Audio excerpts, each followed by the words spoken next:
साय नमः। पापमोचिनी एकादशी का महत्व। अर्जुन ने भगवान श्री कृष्ण से कहा, हे मधुसूदन, अपने फागुन मास के शुक्ल पक्ष की एकादशी अर्थात आमला की एकादशी के बारे में विस्तार पूर्वक बतलाया। चैत्र माह के कृष्ण पक्ष में आने वाली एकादशी का नाम क्या है तथा उसकी विधि क्या है, कृपा करके आप मेरी बढ़ती हुई जिज्ञासा को शांत करें।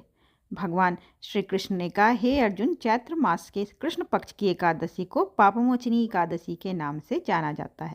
एक बार की बात है, पृथ्वीपति राजा मानधाता ने लोमस ऋषि से यही प्रश्न किया था जो तुमने मुझसे किया है। अतः जो कुछ भी ऋषि लोमस ने राजा मानधाता को बताया वही मैं तुमसे कह रहा हूँ। राजा मानधाता ने धर्म के गृहतम रहस्यों के ज्ञाता महर्षि लोमस से पूछा, हे ऋषि श्रेष्ठ, मनुष्य के पापों का मोचन किस प्रकार संभव है? कृपा कर कोई ऐसा सरल उपाय बताइए जिससे सभी को सहज ही पापों से छुटकारा मिल जाए। पापमोचनी एकादशी व्रत कथा। महर्षि लोमस ने कहा, हे नृपति, चैत्र मास के कृष्ण पक्ष की एकादशी का नाम पापमोचनी एकादशी है। इसके व्रत के प्रभाव से मनुष्यों के अनेक पाप नष्ट हो जाते हैं। मैं तुम्हें इस व्रत की कथा सुनाता हूँ, ध्यान पूर्वक श्रवण करो। प्राचीन समय में चैत्ररथ नामक एक वन था जिसमें अप्सराएं किन्नरों के साथ विहार किया करती थी।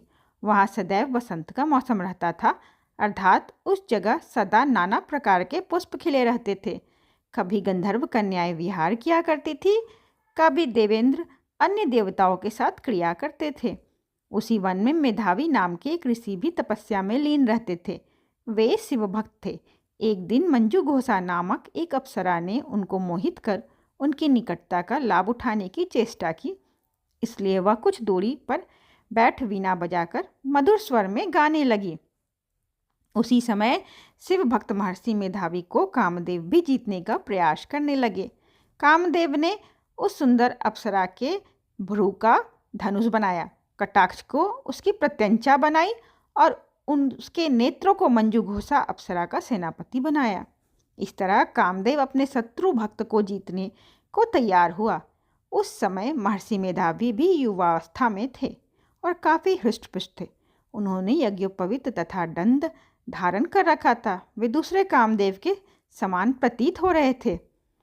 उस मुनि को देखकर कामदेव के वश में हुई मंजू घोषा ने धीरे धीरे मधुर वाणी से वीणा पर गायन शुरू किया तो महर्षि मेधावी भी मंजू घोषा के मधुर गाने पर तथा उसके सौंदर्य पर मोहित हो गए। वह अप्सरा मेधावी मुनि को कामदेव से पीड़ित जानकर उनसे आलिंगन करने लगी। महर्षि मेधावी उसके सौंदर्य पर मोहित होकर शिव रहस्य को भूल गए और काम के वशीभूत होकर उसके साथ रमण करने लगे। काम के वशीभूत होने के कारण मुनि को उस समय दिन रात का कुछ भी ज्ञान न रहा और काफ़ी समय तक वे रमण करते रहे।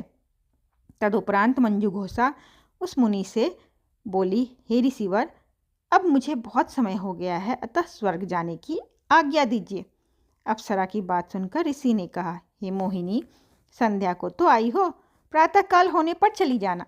ऋषि के ऐसे वचनों को सुनकर अप्सरा उसके साथ रमण करने लगी। इसी प्रकार दोनों ने साथ साथ बहुत समय बिताया।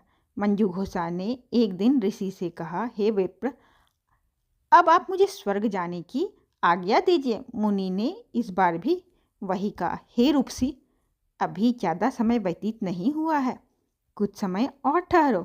मुनि की बात सुनकर अप्सरा ने कहा, हे ऋषिवर, आपकी रात तो बहुत लंबी है, आप स्वयं ही सोचिए कि मुझे आपके पास आए कितना समय हो गया। अब और ज़्यादा समय तक ठहरना क्या उचित है? अप्सरा की बात सुनकर मुनि को समय का बोध हुआ और वह गंभीरतापूर्वक विचार करने लगे।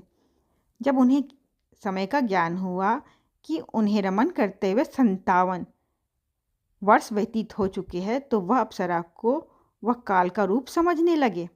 इतना समय भोग विलास में व्यर्थ चला जाने पर उन्हें बड़ा क्रोध आया। अब वह भयंकर क्रोध में जलते हुए उस तप नाश करने वाली अप्सरा की तरफ भ्रुकुटी तान कर देखने लगे। क्रोध में उनके अधर कांपने लगे और इंद्रियां बेकाबू होने लगी। क्रोध से थरथराते स्वर में मुनि ने उस अप्सरा से कहा, मेरे तप को नाश करने वाली दुष्टा, तू महापापिन और बहुत ही दुराचारिणी है, तुझ पर धिक्कार है। अब तू मेरे श्राप से पिशाचिनी बन जा। मुनि के क्रोधायुक्त श्राप से वह अप्सरा पिशाचिनी बन गई। यह देख वह व्यथित होकर बोली, हे ऋषिवर, अब मुझ पर क्रोध त्याग कर प्रसन्न होइए और कृपा करके बताइए कि इस शाप का निवारण किस प्रकार होगा। विद्वानों ने कहा है कि साधुओं की संगत अच्छा फल देने वाली होती है और आपके साथ तो मेरे बहुत वर्ष व्यतीत हुए हैं। अतः अब आप मुझ पर प्रसन्न हो जाइए, अन्यथा लोग कहेंगे कि एक पुण्य आत्मा के साथ रहने पर मंजू घोषा को पिशाचिनी बनना पड़ा। मंजू घोषा की बात सुनकर ऋषि को अपने क्रोध पर अत्यंत ग्लानि हुई, साथ ही अपनी अपकीर्ति का भय भी हुआ। अतः पिशाचिनी बनी मंजू घोषा से ऋषि मुनि ने कहा, तूने मेरा बड़ा बुरा किया है, किंतु फिर भी मैं तुझे एक श्राप की मुक्ति का उपाय बताता हूँ। चैत्र मास के कृष्ण पक्ष की जो एकादशी है उसका नाम पापमोचनी है। उस एकादशी का उपवास करने से तेरी पिशाचिनी की देह से मुक्ति हो जाएगी। ऐसा कहकर मुनि ने उसको व्रत का सब विधान समझा दिया। फिर अपने पापों का प्रायश्चित करने के लिए वे अपने पिता च्यवनवन ऋषि के पास गए।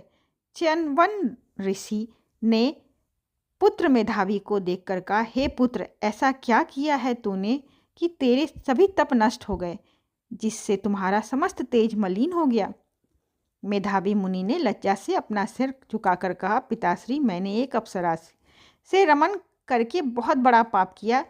उसी पाप के कारण संभवतः मेरा सारा तेज और मेरे तप नष्ट हो चुके हैं। कृपा करके आप इस पाप से छूटने का उपाय बतलाइए। ऋषि ने कहा, हे पुत्र, तुम चैत्र मास के कृष्ण पक्ष की पापमोचनी एकादशी का विधि तथा भक्तिपूर्वक उपवास करो। इससे तुम्हारे सभी पाप नष्ट हो जाएंगे। अपने पिता च्यवनवन ऋषि के वचनों को सुनकर मेधावी मुनि ने पापमोचनी एकादशी का विधि पूर्वक व्रत किया। उसके प्रभाव से उनके सभी पाप नष्ट हो गए।